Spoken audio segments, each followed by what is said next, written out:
Saudações, nobres ouvintes do podcast Sem Esperança. Uma questão que muita gente fecha quando na hora de discutir é se o funk é cultura ou não. Perfeito? Bom, muita gente fecha a questão. Uma diz que quem não considera funk cultura é elitista. E quem considera funk não é cultura é porque realmente não há qualificação para isso. Ele é basicamente um divertimento. Perfeito? Bom, de certa forma, as duas pessoas que fecharam essas questões têm seus pontos e nenhum deles é muito palpável. Fica basicamente uma discussão entre gostos mesmo. E aí vai-se na arena da subjetividade e aquilo que a gente não discute, a gente lamenta, que é o gosto alheio. Porque que essa gente que considera cultura, que diz que para dizer que o funk não é gente que acha que é ou rock, heavy metal, algo assim, de músicos que estudam anos para tocar sua banda, música clássica, por exemplo, mas eu duvido muito que eles tenham o hábito de ouvir esse tipo de música. Tirando bandas bem mainstreams como AC/DC, Metallica e por aí vai, eu duvido que realmente haja um interesse em conhecer mais. E eu não estou dizendo que você deva fazer isso. Se você quiser, faz. Se não quiser, não faça. Perfeito? Então, assim, é basicamente gente que tá um cego guiando o outro no quesito de o que é cultura, daqueles lugares comuns. E quanto à pessoa que diz que isso é elitismo, realmente tem também seu argumento. Por quê? Porque ela considera a sua diversão, que é o funk, a música, como algo de cultura. Passa por um crivo, coloca um crivo acadêmico e isso se torna, consequentemente, cultura. Mas não é, certo? Ele é um divertimento e, bom, se as pessoas tivessem um conhecimento epistemológico, e até não epistemológico apenas, mas uma fundamentação teórica, saberiam que o homem comum praticamente é incapaz, e quando eu digo comum é pobre, é incapaz de produzir cultura. Ele produz o que? Divertimentos, que aí eles acessam o meio, eles tão dentro de uma obscuridade, e aí depois eles vêm para o mainstream e chegam a uma... aí sim eles são academizados. Aí talvez aí eles se tornam culturas, recebem técnicas, influências externas, que é algo que acontece agora, muito recentemente no funk. Perfeito? Por exemplo, teve um trombonista que fez no trombone a batida de funk de tum tum pá, tum tum pá, e por aí vai. Também um outro músico é o Joab Reis, também outro trombonista, né? Que tocou no Rock in Rio até num show solo. Isso para a música instrumental brasileira é fenomenal. Perfeito? Enfim. Então, assim, o funk hoje ele pode-se dizer cultura. Mas como eu disse, pela questão principiológica, o homem comum não. Por exemplo, se você for pensar, não há ciência, não há cultura em, por exemplo, alguém ficar dizendo que instintos animalescos, né? no sentido mais grotesco, ou se ficar se drogando, praticando crimes. E é nisso que eu entro no outro assunto desse vídeo, que é o da favela nunca vence. Eu digo isso por quê? Primeiro porque a favela, e quando eu digo isso, essa mancha urbana proveniente de fluxos migratórios ou até do crescimento que é proveniente, que é causado pelo crescimento demográfico descontrolado, é um momento de o que?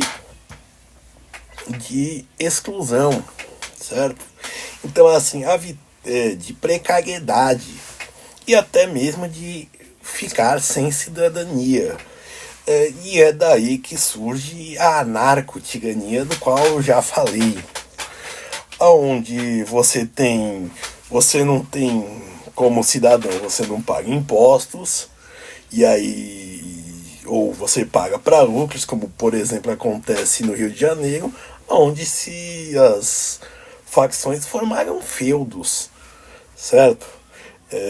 E, bom, basicamente, por quê? Porque houve uma ausência de Estado, e aí eu digo isso em todo o sentido, desde a preservação, e desde o mais elementar, como a preservação da lei e da ordem, até entre outras coisas, como por exemplo serviços de saúde e saneamento básico.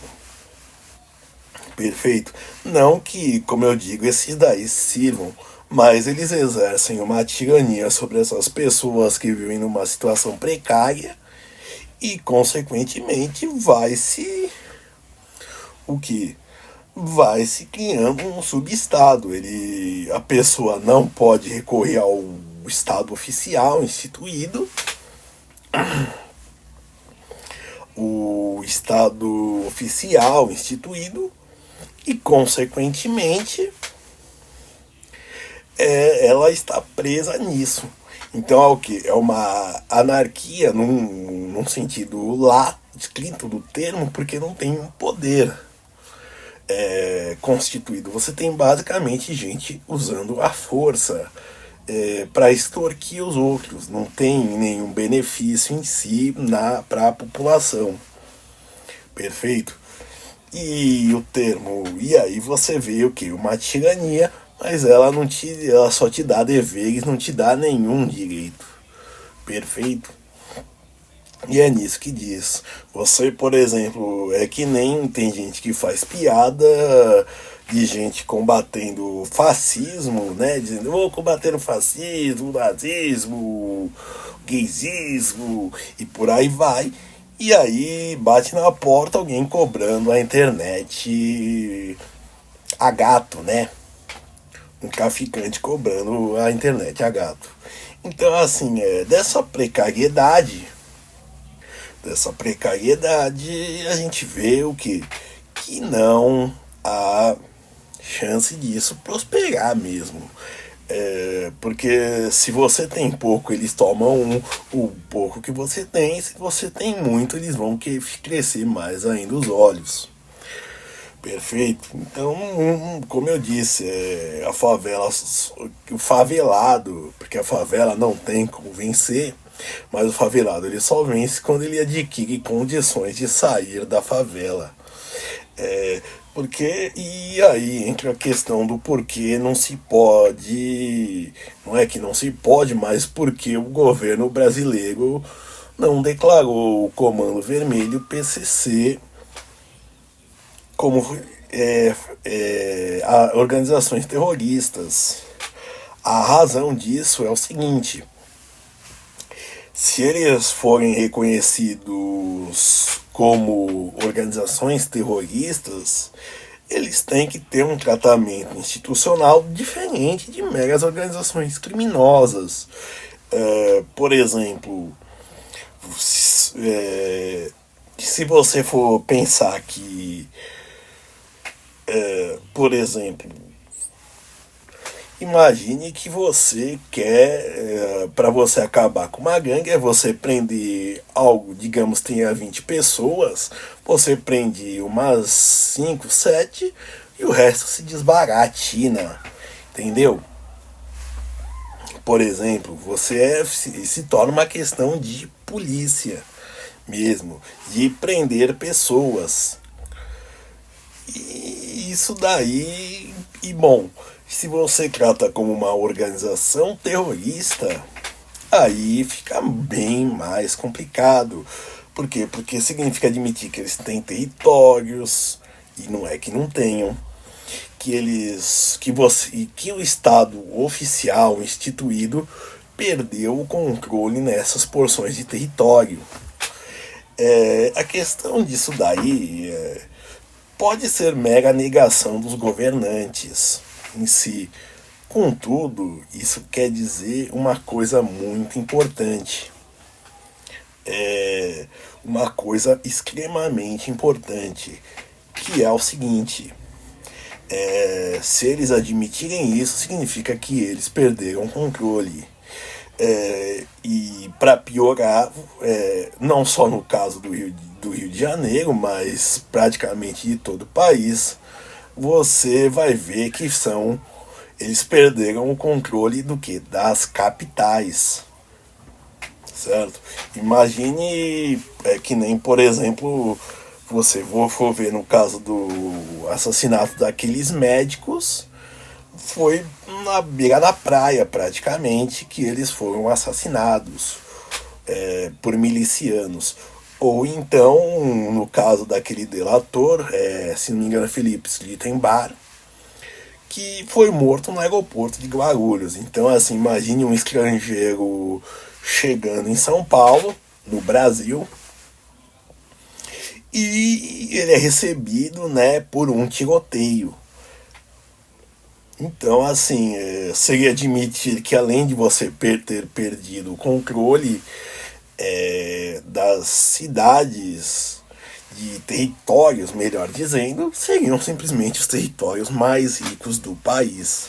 Seria admitir internacionalmente e, de certa forma, seria uma demonstração de fragilidade, mostrando que você é um governo, é um Estado, melhor dizendo, não só um governo, que precisa da tutela de outros Estados para se manter. E pensando num país consolidado como o Brasil, isso daí seria vexatório, além de servir de ensejo para intervenções diretas aqui. Certo? É isso e até a próxima. Obrigado e tentem ser felizes.